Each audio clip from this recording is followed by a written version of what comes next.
Hello friends, welcome back to my channel. So today I'll be explaining you the concept of staffing. Management के 5 basic functions होते हैं, that is planning, organising, staffing, directing and controlling.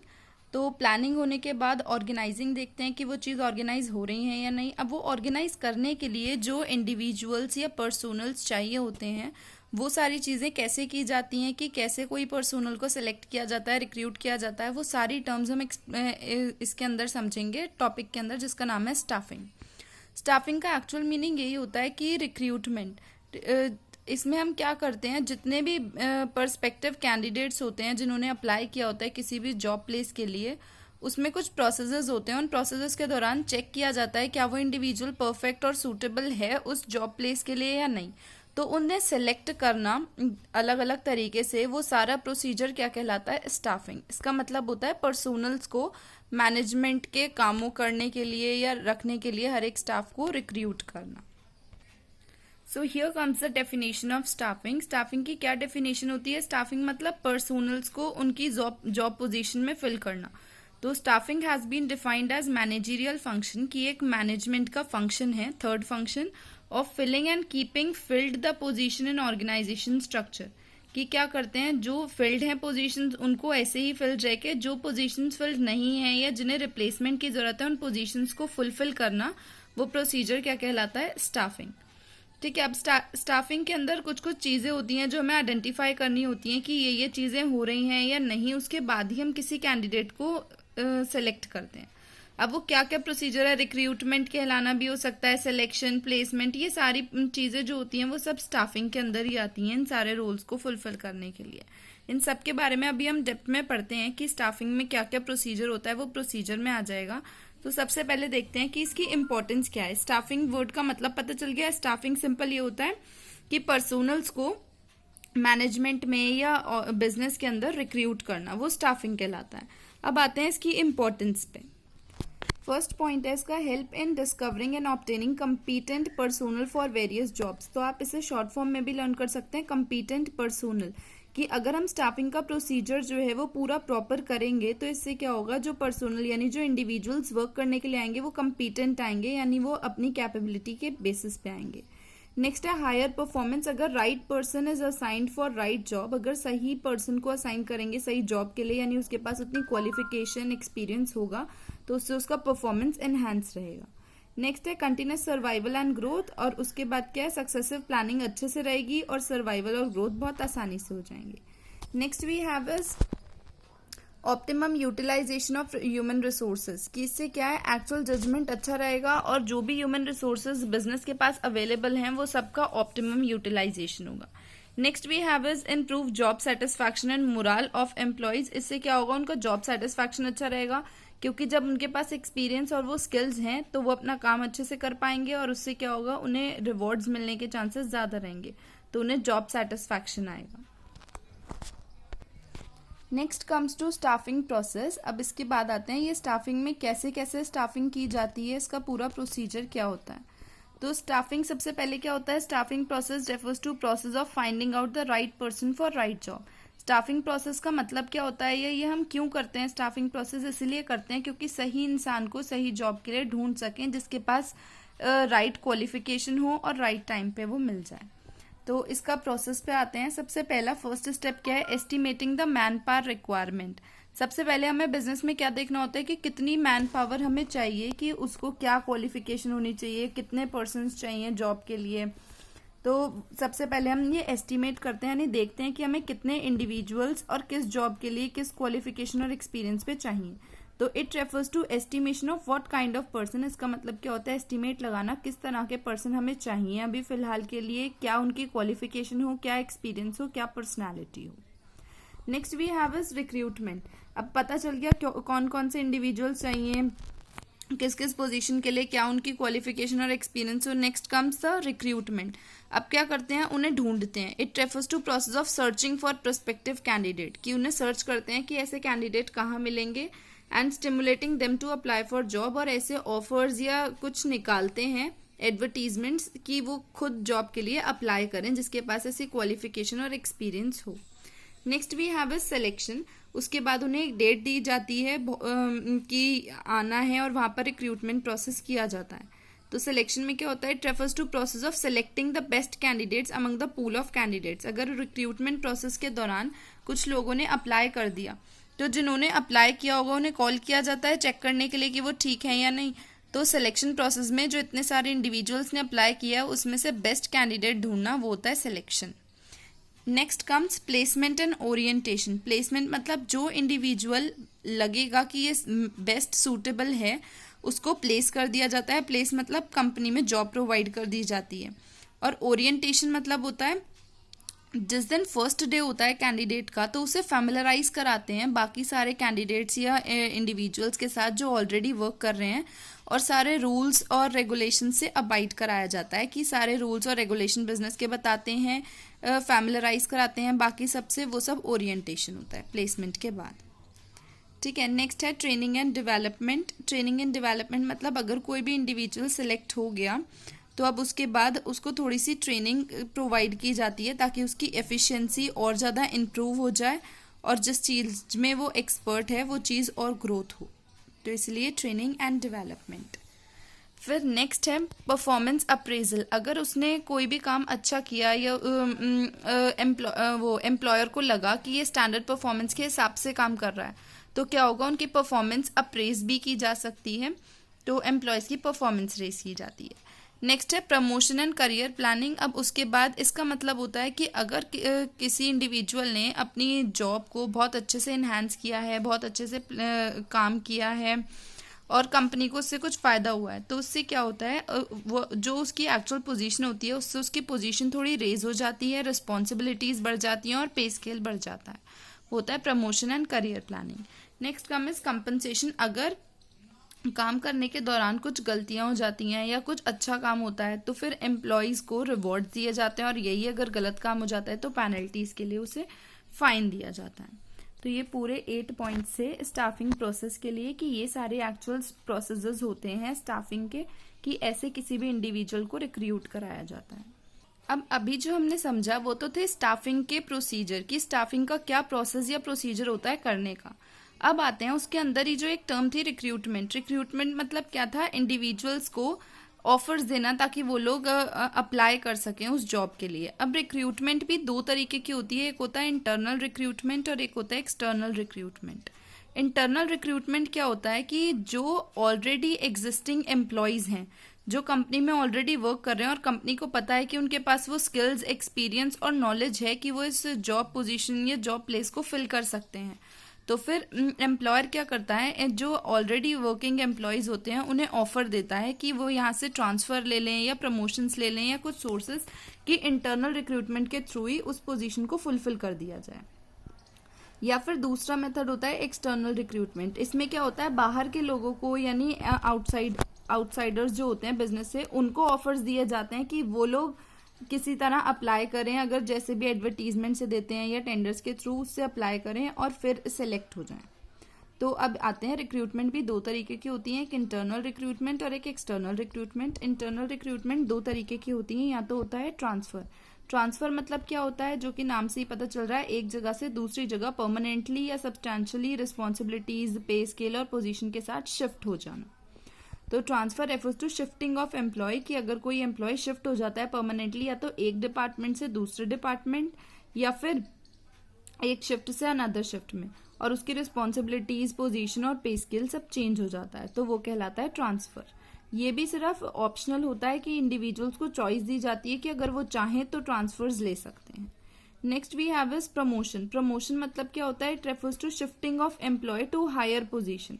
Promotion मतलब होता है, ये तो अच्छा point of view होता है, पोजीशन से वो नेक्स्ट वाले की रिक्रूटमेंट भी अच्छे से हो जाती है। अगर कोई लोअर पे वर्क कर रहा है और हमें मिडिल के लिए चाहिए और वो उसे चांस देते हैं और वो एक्सेप्ट कर लेता है उसे, तो उसका प्रमोशन माना जाता है। तो प्रमोशन में क्या होता है, उसका पे स्केल और ये सारी चीज़ें, रिस्पॉन्सिबिलिटीज, स्टैंडर्ड सब बढ़ जाता है और वो नेक्स्ट हायर पोजीशन पे शिफ्ट हो जाता है।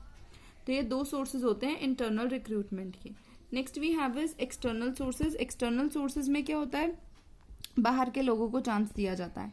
सबसे पहला है डायरेक्ट रिक्रूटमेंट। डायरेक्ट रिक्रूटमेंट क्या होता है, एक नोटिस बोर्ड लगा देते हैं ऑर्गेनाइजेशन के बाहर, जैसे स्कूल में लगा देते हैं नोटिस बोर्ड कोई भी नोटिस के लिए, और जिसको भी जॉब रिक्वायर्ड होती है वो स्पेसिफिक डेट और टाइम के पास आ जाता है और फिर इंटरव्यू के बाद वो सेलेक्ट हो जाता है। ये होती है डायरेक्ट रिक्रूटमेंट। नेक्स्ट है कैजुअल कॉलर्स। कैजुअल कॉलर्स क्या होता है, कंपनी जितनी भी कंपनीज होती हैं उन सबके ज़्यादातर सब कंपनी के पास बायोडाटा होता है कुछ लोगों का, जिन्हें उन्हें लगता है कि वो पहले सेलेक्ट नहीं कर पाए थे लेकिन ये भी सुटेबल कैंडिडेट्स हो सकते हैं आगे किसी पोजीशन के लिए, तो कंपनीज अपने पास उनका बायोडाटा रखती है, तो उन्हें वो कॉल कर सकती है या डायरेक्टली कॉन्टैक्ट कर सकती है, और उसके बाद लेटर्स भेजने के बाद उनका डायरेक्टली प्रोसेस स्टेप करके सिलेक्शन हो सकता है।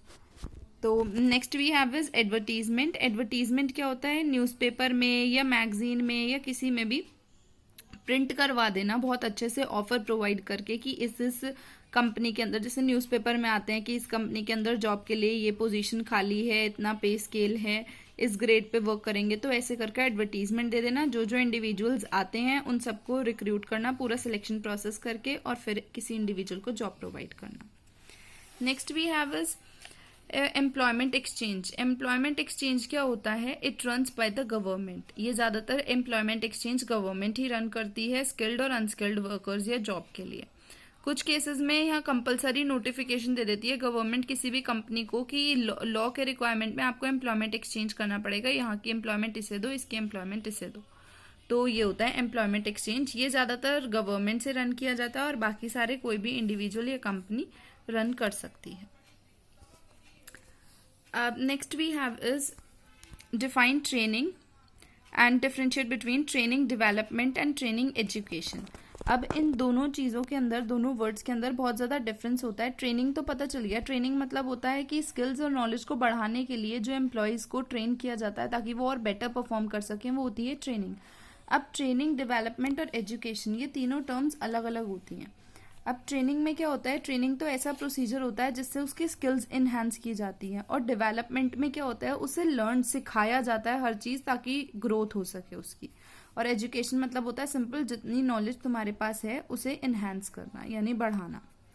ट्रेनिंग का मेन मकसद क्या होता है, ट्रेनिंग जब आप सिलेक्ट हो जाते हैं उसके बाद प्रोवाइड की जाती है थ्रू बाय द कंपनी। तो इससे क्या होता है, जॉब ओरिएंटेड होता है ये कि जॉब के लिए सिखाई जाती है, उसी जॉब से रिलेटेड ट्रेनिंग दी जाएगी जिसके लिए आप सिलेक्ट हुए हो। डेवलपमेंट में क्या होता है, करियर ओरिएंटेड, कि डेवलपमेंट हर एक इंडिविजुअल का किया जा सकता है, उससे उसके करियर ओरिएंटेड होगा कि उसका करियर इन्हांस होगा। और ये भी क्या होता है, करियर ओरिएंटेड, या ऐसे समझ लो नॉलेज ओरिएंटेड। एजुकेशन से क्या होता है, नॉलेज होती है जो आप कहीं पे भी किसी भी फील्ड और एरिया के अंदर यूज कर सकते हो, तो हम इसे क्या बोलते हैं, नॉलेज ओरिएंटेड। नेक्स्ट है ट्रेनिंग क्या करता है, it enables employees to do better. इससे एम्प्लॉयज और अच्छे से काम कर पाते हैं क्योंकि उन्हें थोड़ा हैंड फ्लो आ जाता है उसके अंदर।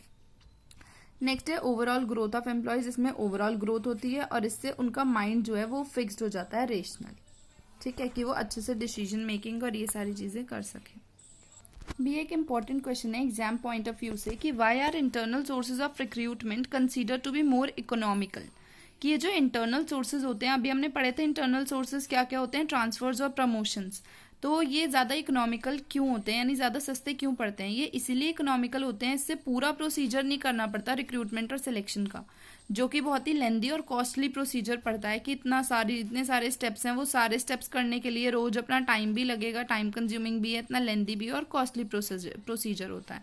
इंटरनल सोर्सेज से क्या होता है, सिंपली उन्हें बोल देते हैं और अगर वो पता तो उन्हें होता ही है कि ये इंडिविजुअल जो कर सकता है सिर्फ उसे ही ऑफर्स दिए जाते हैं, तो इससे उनका सारा टाइम वाइम सब बचता है, सिलेक्शन के लिए पूरा प्रोसीजर नहीं करना पड़ता, वो डायरेक्टली उन्हें जॉब दे देते हैं। तो इसीलिए हम मानते हैं कि ये ज़्यादा इकोनॉमिकल होते हैं, यानी ये ज़्यादा सस्ते और टाइम कंज्यूमिंग और मनी सेविंग होते हैं।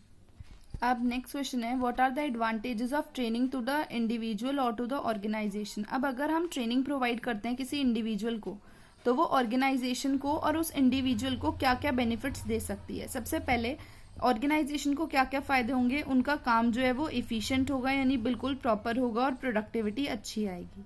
Next, it will lead to greater profit. अगर काम बिल्कुल अच्छे से होंगे, इफिशिएंट होंगे, तो कंपनी को प्रॉफिट बहुत अच्छा होगा।